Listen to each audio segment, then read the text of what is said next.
13 फरवरी 2025 को तुर्की के राष्ट्रपति एर्दोगान और उनके विदेश मंत्री हकन फिदान ने पाकिस्तान जाकर वो स्टेटमेंट दी थी कि आज उन्हें अपने ही उस स्टेटमेंट पर गुस्सा आ रहा होगा कि क्यों उन्होंने वो स्टेटमेंट दी, जबकि आज तुर्की को भारत की सख्त जरूरत है।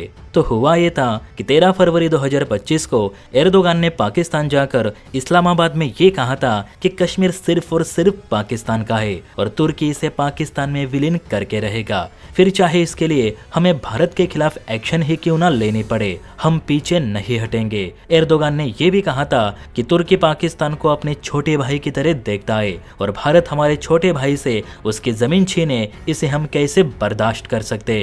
ये अन्याय है, इसका जवाब हम भारत को जरूर देंगे। अब ये स्पीच देकर एर्दोगान ने पाकिस्तानी जनता को तो जरूर खुश कर दिया, लेकिन एर्दोगान को ये क्या पता था कि इस बयान के बाद तुर्की की जनता बेहाल होने वाली थी, क्योंकि इस स्टेटमेंट के बाद भारत ने तुर्की को जेनेरिक दवाइयां भेजने ही बंद कर दी। जी हाँ, शायद आपको पता नहीं होगा, लेकिन भारत हर साल तुर्की को 10,000 करोड़ रुपयों की जेनेरिक दवाइयां सप्लाई करता है, जो तुर्की के लोगों के हर इलाज में काम आती है। आमतौर पर बात करें तो भारत जेनेरिक दवाइयाँ, एंटीबायोटिक्स, इन्फेक्शन रोधी दवाइयाँ, इंजेक्शंस, विटामिन, हार्मोन आधारित दवाइयाँ और कैंसर फार्मा उत्पाद आदि तुर्की को निर्यात करता है। इसके अलावा भी कुछ एक्सपेंसिव मेडिसिन भी तुर्की भारत से खरीदता है, लेकिन इन सब के लिए तुर्की अब तरस रहा है जब से भारत ने इनकी शिपमेंट ही रोक दी है।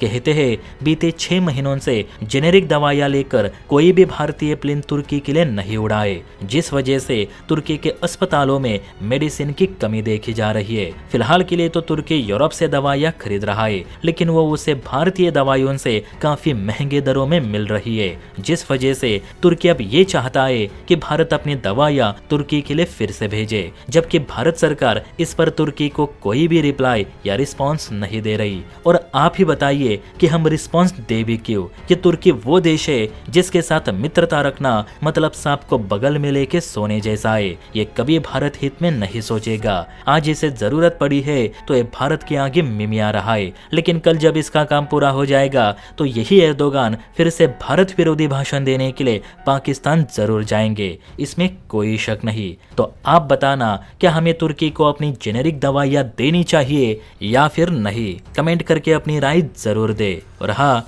वीडियो अच्छी लगी हो तो बेल आइकन प्रेस करके चैनल को लाइक एंड सब्सक्राइब जरूर करें। जय हिंद।